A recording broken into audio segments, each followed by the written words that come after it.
امام جعفر صادق علیہ السلام کے صحابی ابو ہارون فرماتے ہیں، ایک دن میں امام کی خدمت میں حاضر ہوا۔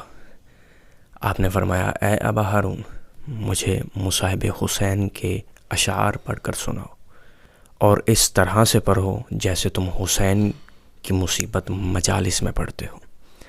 ابا ہارون کہتا ہے، میں نے مرثیہ پڑھنا شروع، میں نے صرف اتنا کہا تھا، امر علی جد سل حسین فقل لِأَعْظَمَهُ زُقْتَهُ، جب قبر حسین سے تمہارا گزر ہو تو ان پاکیزہ اور ٹوٹی ہوئی ہڈیوں سے کہو۔ ابا ہارون کہتے ہیں، میں نے صرف اتنا ہی کہا تھا کہ امام نے پھوٹ پھوٹ کر رونا شروع کیا۔ فرمایا، امام کا گریہ سن کے میں خاموش ہو گیا تو آپ نے فرمایا، ابا ہارون دوبارہ پڑھو۔ فرمایا، میں نے دوبارہ پڑھا۔ امام نے فرمایا، اے ابا ہارون، ہر شخص جو امام حسین کے مصائب پڑھ کر 10 آدمیوں کو رلائے اس پر جنت واجب ہو جاتی ہے۔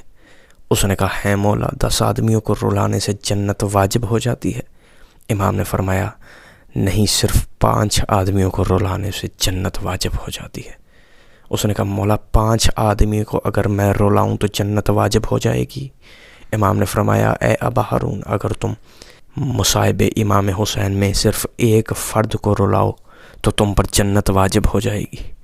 بلکہ امام نے فرمایا، اے ابا ہارون، یاد رکھنا، اگر کوئی خود حسین کے مصائب سن کر گریہ کرے، رو دے، اس کی آنکھ سے ایک آنسو کا قطرہ آ جائے، تو میں جعفر صادق ضمانت دیتا ہوں کہ اس پر جنت واجب ہو جائے گی۔